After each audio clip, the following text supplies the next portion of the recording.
नमस्कार मित्रों, स्वागत है आपका। जय श्री सीताराम। आज मैं ऐसे विषय पे एक थोड़ा सा चर्चा करना चाहूँगा, भी बताना चाहूँगा अपनी तरफ से, जिसका संबंध अपने सनातन शास्त्रों पे विश्वास या अविश्वास के प्रति उसमें जुड़ा हुआ है। अपने सनातन शास्त्र जैसे कि अपने वेद, पुराण, भागवत, रामायण आदि, उपनिषद, गीता आदि, इनसे जुड़ा हुआ मेरा आज का टॉपिक है। ये देखने में प्राय आया है, आपके भी आया हो, खास करके पिछले 15 से 25 सालों के बीच, खास करके जब से तकनीक ने अपना प्रचार प्रसार, विज्ञान ने खास करके, आधुनिकता ने और ये सब चीज़ें आगे बढ़ी हैं पिछले खासकर 15-20 सालों में, तो लोगों की सोच बदली है, खास करके अपने सनातन शास्त्रों के प्रति। धीरे धीरे कुछ विश्वास कम हुआ है, या कुछ विश्वास होते हुए भी उसको प्रकट न करना, या फिर निगलेक्ट करना, अनदेखा करना, ऐसा कुछ ट्रेंड आया है। केवल युवा ही नहीं, जो आज मिडिल एज्ड हैं या बड़े एज के हैं, वो भी कहीं ना कहीं किसी न किसी प्रभाव में आपके आधुनिकता के जो बच्चों को देखते हुए कहो, या आजकल का जो भी सोशल मीडिया के कारण, जो भी पॉलिटिकल वातावरण है, जैसा भी कुछ है, आधुनिकता या पश्चिमी सभ्यता, XYZ जैसा भी जो भी कारण अभी पिछले 20-25-30 सालों में सामने आए हैं, तो उससे वो लोग भी अपने सनातन शास्त्रों में बिलीव करना लगभग कम कर दिया है उन लोगों ने भी, और बस चलता जा रहा है ऐसा। मगर देखिए, इसमें सीधी सी बात ये है, बस इसका मतलब ज़्यादा मैं इसको लंबा नहीं खींचना चाहूँगा।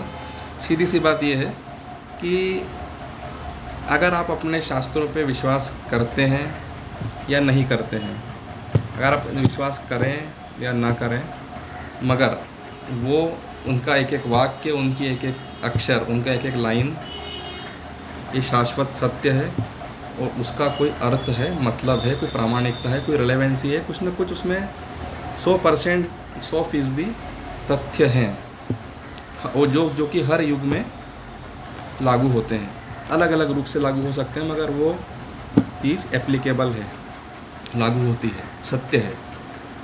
ये उसी तरह है जैसे कि अपन सूरज उग रहा है और उसके सामने आंखें बंद करके बैठ जाओ और बोलो कि अंधेरा है, ऐसा नहीं होता।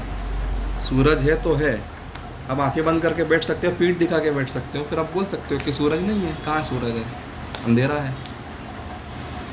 तो इसी तरह शास्त्रों का जो है ना ज्ञान और उसका अर्थ सूरज की तरह प्रकट है, सत्य है। अपन आंखें बंद करके बैठे हैं, सूरज को पीठ दिखा के बैठे हैं, वो अपनी दुर्भाग्य है, अज्ञानता है, जो भी कह लीजिए इसको। इसी तरह एक मैं उदाहरण दूंगा छोटा सा, संसार से लेके। जैसे अपन सरकार के नियम कायदे होते हैं, लॉ एंड ऑर्डर होता है, संविधान के कानून होते हैं, तो कोई व्यक्ति जागरूक पढ़ा लिखा व्यक्ति है, जानकार व्यक्ति है, सबसे बड़ा उसका जानकार तो वकील होते हैं, वकील जज से लेके अपन सब सामान्य नागरिक भी, किसी भी प्रोफेशन में हो, एक जानकार जागरूक नागरिक है, उसको मालूम है कि थोड़ा बहुत कानून में क्या लिखा है, क्या गलत है, क्या सही है। जैसे उदाहरण के लिए ट्रैफिक रूल ही मान लो आप। ट्रैफिक रूल आप कहीं किसी शहर में कोई ट्रैफिक रूल, ऑलमोस्ट सभी पूरे भारत में ही जगह जगह हेलमेट न लगाना, लाइसेंस न रखना, इसका दंड होता है। अगर आप चेकिंग में पकड़े जाते हो तो आपको जुर्माना भरना पड़ता है। अब एक बात बताइए, इस बात सोचिए, अगर कोई वकील बिना लाइसेंस के, अगर मान लो उसको मालूम है सब लॉ, या कोई पढ़ा लिखा व्यक्ति, जागरूक व्यक्ति बिना लाइसेंस के निकल गया और उसकी चेकिंग हो गई, उसको मालूम है कि बिना लाइसेंस की जुर्माना लगता है, बिना ड्राइविंग लाइसेंस के, तो पकड़ा गया, तो उसका भी जुर्माना कटेगा ना, उसको मालूम है मगर कि ये इसमें जुर्माना कटता है, मगर वो गलती से भूल गया, उसका भी फाइन कटेगा। इसी तरह मान लो कोई अनपढ़ व्यक्ति है या कोई गरीब व्यक्ति, उसको नहीं मालूम है, वो बेचारा अनजान है, जो भी उसकी भोलापन है, उसको नहीं मालूम है, वो बिना लाइसेंस के निकल गया, उसको तो नहीं मालूम था, बट उसके लिए ट्रैफिक पुलिस रियायत नहीं करेगी, उससे फ़ाइन कटेगा। वो तो कह सकता है मेरे को तो मालूम ही नहीं था, पर ट्रैफिक पुलिस तो प्रशासन है वो छोड़ेगा नहीं ना, वो तो उससे जुर्माना वसूल के रहेगा। अब चाहे जानकार हो उससे भी फ़ाइन वसूलेगी पुलिस, जो जानकार नहीं है उससे भी वसूलेगी। मतलब ये उदाहरण ऐसा है कि इससे हम समझ सकते हैं, सिंपल सी मैंने एक बात बोली है कि जैसे संविधान के नियम कायदे होते हैं, आप उसको पढ़ो जानो या उसको ना पढ़ो ना जानो, उसके कुछ दंड विधान, उसके कुछ कर्म विधान हैं, उसके कुछ विधान हैं, वो सब पे लागू होते हैं। उससे आप चाहे आँखें बंद कर लो, चाहे उसमें आप उसको पढ़ के जानो समझ लो, पर वो है, सत्य है। बस इसी तरह अपने शास्त्र हैं, आप उसको मानो या ना मानो, उस पर विश्वास करो या ना करो, ये हमारी इच्छा है, पर वो सत्य है, वो सब पे लागू हैं, और उनके जो भी विधान है वो सबको हम सबको उसको फेस करना पड़ेगा। तो सबसे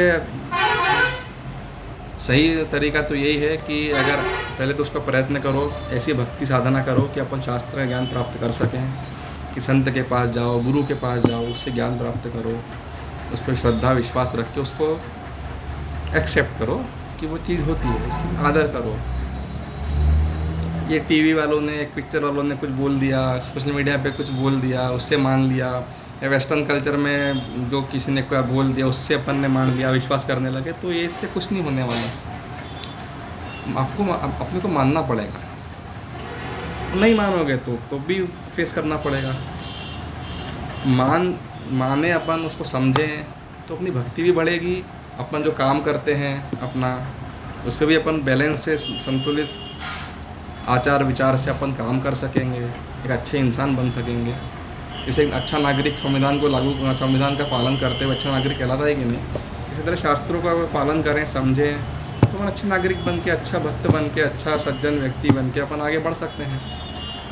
तो हम बचे रहेंगे, कई चीज़ों से हम बचे रहेंगे, कई दंडों से, कोई उसके विधान से, कर्म के विधान से बच सकते हैं। अगर अपन शास्त्रों को थोड़ा सा अध्ययन करें, ज्ञान प्राप्त करें, बच सकते हैं, कुछ दया प्राप्त कर सकते हैं ईश्वर की, जिससे अपन सरकार की दया प्राप्त कर सकते हैं। अगर अपन लाइसेंस रखें, अपन नियम कायदे पालन करें, तो अपन बच सकते हैं कि नहीं। उसी तरह अपन शास्त्रों को माने तो बच सकते हैं, कुछ विधानों से बच सकते हैं। अपन अच्छे कर्म करके, भक्ति करके अपन आगे बहुत कुछ ईश्वर की कृपा प्राप्त कर सकते हैं। और अगर ना मानेंगे, अविश्वास करेंगे, किसी प्रभाव से अविश्वास करेंगे, तो फिर वैसे ही फेस करना पड़ेगा। तो कहने का मतलब ये है कि ये सब चीज़ें शाश्वत सत्य हैं, पुरातन हैं, मानना ना मानना हर एक की मर्ज़ी है वैसे तो, पर अगर इसको माने तो ज़्यादा बेहतर है। बस यही मैं कहना चाहता हूँ। बस धन्यवाद आपका, बस इस पर विचार कीजिएगा। जय श्री सीताराम।